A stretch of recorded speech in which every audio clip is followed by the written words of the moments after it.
Hi, we have studied about the work energy theorem.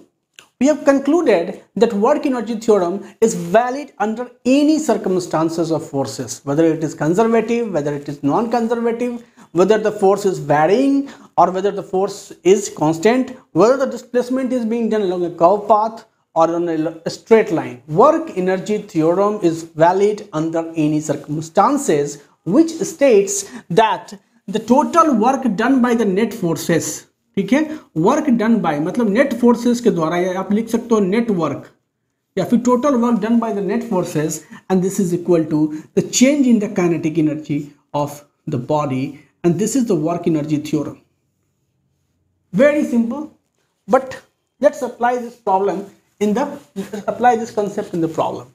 A body of mass m was slowly hauled up the hill as shown in the figure. ये आपका पहाड़ है, इसका base जो है सो L है, height H है और एक m मास का बॉडी है जिसको हम स्लोली जो है सो पहाड़ के ऊपर जो है धकेला जा रहा है, holded up the hill as shown in the figure by a force F which at each point was directed along the tangent to the trajectory. जैसा आप देख रहे हैं कि जो ट्रेजेक्टरी है वो अपने आप में कर्व है, तो कर्व का ट्रेजेक्टरी का जो टेंजेंट होगा वो एक्चुअली में क्या होगा, अलोंग द कर्व ही होगा. तो एक्चुअली में आप ये कह सकते हैं कि फोर्स का जो डायरेक्शन है वो कॉन्स्टेंटली वैरी करता रहेगा, मैग्नीट्यूड भी वैरी करेगा, क्योंकि स्लोप्स अगर अलग अलग है तो ऑब्वियसली उसको अगर स्लोली मूव कराना है तो आपको एक वेरिएबल नेचर का फोर्स उस पर अप्लाई करना पड़ेगा. So, by a force F, which at each point was directed along a tangent to the trajectory. कह रहा है कि find the work performed by the force. ये जो force F लगा रहे हैं इसके द्वारा क्या काम हो रहा है. If the height of the hill is h, length of its base is l and coefficient of friction is mu. मतलब इसने पहाड़ जो हिल के सरफेस का जो कोफिशिएंट ऑफ फ्रिक्शंस है उसकी भी वैल्यू इसने क्या बता दिया है कि म्यू फ्रिक्शंस एग्जिस्ट कर रहा है. आपको बताना है कि ये एफ फोर्स के द्वारा काम कितना हो रहा है. इस प्रॉब्लम में फोर्स तो पता है कि एफ फोर्स लग रहा है, लेकिन इसका जो एग्जैक्ट वैल्यू पता नहीं है या इसका वेरिएशन का कोई इक्वेशन पता नहीं है. तो हम कैसे निकालेंगे कि वर्क डन क्या होता है, क्योंकि वर्क डन के बारे में तो हम जानते हैं कि वेरिएबल फोर्स के द्वारा वर्क डन होता है vector F dot displacement ds. ठीक है, this is the work done due to the variable force. अब अगर इस फॉर्मूला का मुझे इस्तेमाल करना है तो मुझे पता होना चाहिए कि फोर्स डिस्प्लेसमेंट के हिसाब से कैसे वेरी कर रहा है, तभी तो हम इसका इस्तेमाल करेंगे, इंटीग्रेशन में डालेंगे और वैल्यू को कैलकुलेट करेंगे. लेकिन एक और तरीका है जिसको हम कहते हैं वर्क एनर्जी थ्योरम. ये कह रहा है कि work done by the net forces. तो इसमें फोर्सेस क्या क्या अभी लग रहे हैं. एक फोर्सेस अगर आप गौर से देखो, एक फोर्सेस तो इसका वेट mg दिख रहा है, नीचे लग रहा होगा, ठीक है, mg. दूसरा फोर्स क्या लग रहा होगा, इस पे एक normal reaction force surface apply कर रहा होगा, ठीक, सरफेस के नॉर्मल. हर इंस्टेंट पे नॉर्मल रिएक्शन फोर्स का डायरेक्शन बदल जाएगा, लेकिन डायरेक्शन बदलेगा, लेकिन हमेशा ये क्या होगा, तो थ्रू आउट द ट्रेजेक्टरी जो है सो नॉर्मल रिएक्शन फोर्स हमेशा नॉर्मल ही रहेगा. ठीक है, अब देखो यहां से क्या है कि एक तो आपका normal reaction force, friction force, और इधर की ओर आपका फ्रिक्शन फोर्स Fr एक्ट कर रहा है. तो फोर्स कौन कौन सा एक्ट कर रहा है, एक तो आपका काम कर रहा है अप्लाइडेड फोर्स, अप्लाइडेड फोर्स एक्ट कर रहा है जिसके बारे में आपका नेचर के बारे में कुछ पता नहीं है. दूसरा आपका फोर्स एक्ट कर रहा है वेट mg एक्ट कर रहा है, ठीक है. तीसरा फोर्स एक्ट कर रहा है नॉर्मल रिएक्शन, ठीक है, नॉर्मल रिएक्शन. और चौथा फोर्स क्या एक्ट कर रहा है, फ्रिक्शन फोर्स, ठीक है, फ्रिक्शन फोर्स. ये चार फोर्स लग रहे हैं और पूरे जर्नी के दौरान ये चार फोर्स अपना अपना काम में अपना अपना कंट्रीब्यूशन दे रहे होंगे. तो अगर आपको निकालना है कि नेट फोर्सेस ने इस पे क्या काम किया, तो आपके पास दो तरीका है. या तो आप सारे फोर्सेस का रिजल्टेंट निकाल लें और फिर कैलकुलेट करें कि work done by the resultant force क्या हुआ, या एक और तरीका है इंडिविजुअल फोर्सेस के द्वारा क्या वर्क हो रहा है उसको आप इंडिविजुअली निकालें, और वर्क एक स्केलर क्वांटिटीज है, ईच इंडिविजुअल फोर्सेस को आप क्या करोगे, जोड़ दोगे, आपको क्या आ जाएगा, नेटवर्क डन आ जाएगा. तो हम सबसे पहले देखते हैं कि हमारा जो वेट है, वेट की वजह से क्या काम हो रहा है। गौर से अगर आप देखें तो ये बॉडी पे जो वेट है वो वर्टिकली डाउनवर्ड लग रहा है और बॉडी डिस्प्लेस हो रहा है अपवर्ड डायरेक्शंस में। तो ये तो तय हो गया कि हमारा जो work done by the gravity है इस केस में वो निगेटिव होगा, ठीक है, क्योंकि डिस्प्लेसमेंट हो रहा है अपवर्ड में और ग्रेविटी लग रही है नीचे की ओर। तो अल्टीमेटली देखो क्या चीज कि work done by the gravity जब निकालोगे, मान लो वर्क डन बाय mg, मतलब वेट के द्वारा जो काम हुआ, तो हम लिखते हैं कि वर्क डन बाय mg जो है वो क्या होगा, तो जो फोर्स लग रहा है, ठीक है, वेक्टर f और डॉट हम लोग क्या जानते हैं, displacement ds, displacement s, vector s dot s, और अगर आप देखो तो तुम लिख सकते हो f cos थीटा और इनटू यहाँ से डिस्प्लेसमेंट s, ठीक है। तो अब देखो यहाँ से क्या चीज कि जो फोर्स लग रहा है, फोर्स के डायरेक्शन में, इसको फोर्स के डायरेक्शन में डिस्प्लेसमेंट क्या है, या तुम इसको ऐसे भी लिख सकते हो f और यहाँ से s cos थीटा, ठीक है। तो अल्टीमेटली क्या है कि फोर्स के डायरेक्शन में डिस्प्लेसमेंट क्या हो रहा है, फोर्स के डायरेक्शन में डिस्प्लेसमेंट हो रहा है ये हाइट h, ठीक है।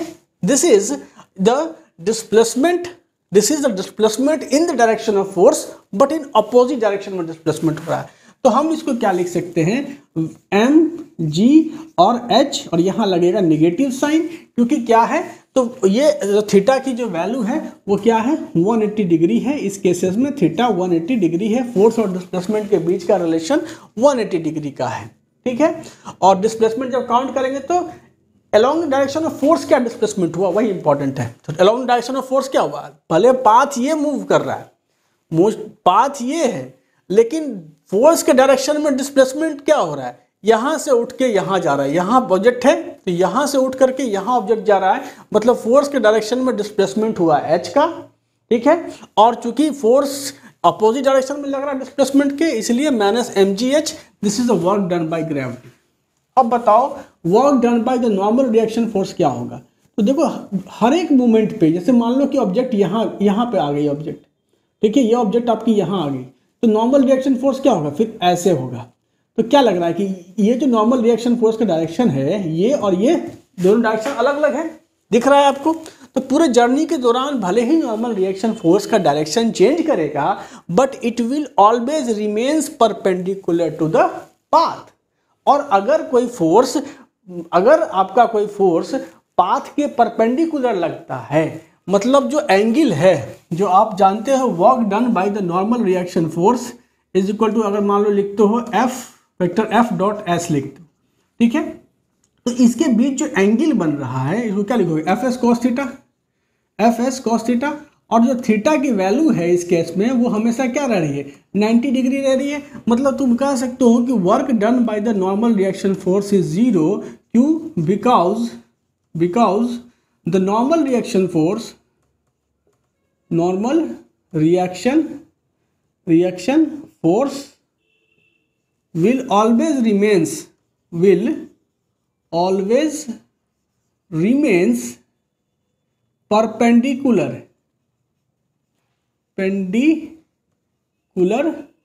to the path throughout the motion,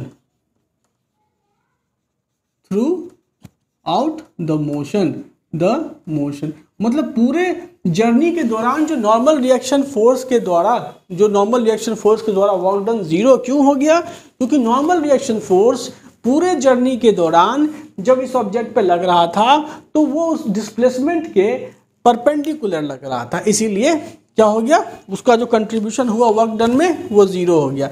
दो चीज के बारे में हमने वर्क डन निकाल लिया। अब बचता है कि फ्रिक्शन फोर्स के द्वारा क्या वर्क डन हो रहा है। What is the work done by the friction force. तो फ्रिक्शन फोर्स के द्वारा अगर आप वर्क डन निकालोगे तो कैसे निकालोगे, देखो फ्रिक्शन फोर्स का क्या है कि जैसे सपोज करो कि हम एक इंक्रीमेंटल डिस्प्लेसमेंट लेते हैं, सपोज करो ये ds डिस्प्लेसमेंट हमने लिया, तो आपका सपोज करो हम इसको मैग्नीफाई कर लिए, ये रहा मेरा ds डिस्प्लेसमेंट, ऑब्जेक्ट मान लो कहीं यहाँ पे है, ठीक है। फ्रिक्शन फोर्स किधर की ओर लगेगा, अब फोर्स इधर की ओर लगा रहे हो तुम और फ्रिक्शन फोर्स लग रहा है इधर की ओर। फ्रिक्शन फोर्स क्या लग रहा है, Fr, और Fr की वैल्यू क्या होती है, Fr होती है mu into normal reaction force n, और n इज इक्वल टू क्या है, तो यहाँ से n mu is equal to mu और F R by mu into N. और what is N? N is equal to, अगर आप देखो तो यहाँ से जो एम जी है, ये देखो इस पोजीशन पे अगर देखो तो ये एंगल हो गया थीटा।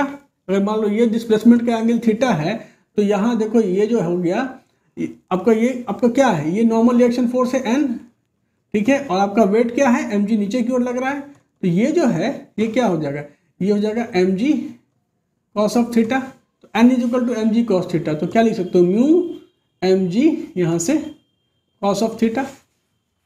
और अगर डिस्प्लेसमेंट मान लो कि यहाँ से यहाँ का डिस्प्लेसमेंट क्या है, अगर ये डिस्प्लेसमेंट तुम्हारा सपोज करो ये जो डिस्प्लेसमेंट तुम ले रखे हो ये डी एस है, अगर ये डी एस डिस्प्लेसमेंट है तो वर्क डन क्या हो गया, जो डी डब्ल्यू वर्क डन हुआ, तुम अगर डी डब्ल्यू वर्क डन निकालोगे बाय फ्रिक्शन फोर्स, ठीक है, फ्रिक्शन फोर्स, तो क्या लिखोगे कि इसके द्वारा वर्क डन क्या हो जाएगा, तो डिस्प्लेसमेंट हो गया, डिस्प्लेसमेंट इधर है, डिस्प्लेसमेंट क्या हो रहा है, इस डायरेक्शन में हो रहा है, फ्रिक्शन फोर्स अपोजिट डायरेक्शन में लग रहा है, तो दोनों के बीच का एंगल हो गया cos 180 डिग्री, मतलब माइनस वर्क हुआ, तो माइनस लिखोगे यहाँ पे, और फोर्स की वैल्यू हो गई mu M G cos of theta, और डिस्प्लेसमेंट मान लो डी एस है तो यहाँ से हम लिख दिए डी एस, ठीक है।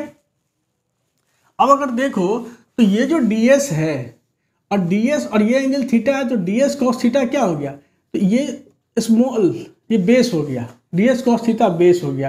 तो अगर मान लो इस पूरे जर्नी के दौरान जो हुआ, अगर उसका ये जो पूरा डिस्प्लेसमेंट है, अगर इसकी एक पर्टिकुलर वैल्यू है, तो डी एस कॉस थीटा क्या हो जाएगा, अल्टीमेटली ये बेस वैल्यू के बराबर आ जाएगा। मतलब तुम लिख सकते हो यहाँ से क्या चीज़ कि माइनस म्यू एम जी और कॉस, इसको डी एल लिख सकते हो, डी एल, तो ये हो गया डी डब्ल्यू, तो डी एल हो गया, मतलब कि ऐसे मान लो यहाँ से यहाँ ऑब्जेक्ट गया तो डी एल क्या हो गया, ये जो डिस्प्लेसमेंट हुआ this is the D L, ठीक है। तो total work done by the friction क्या हो गया, total work done by the friction, ठीक है।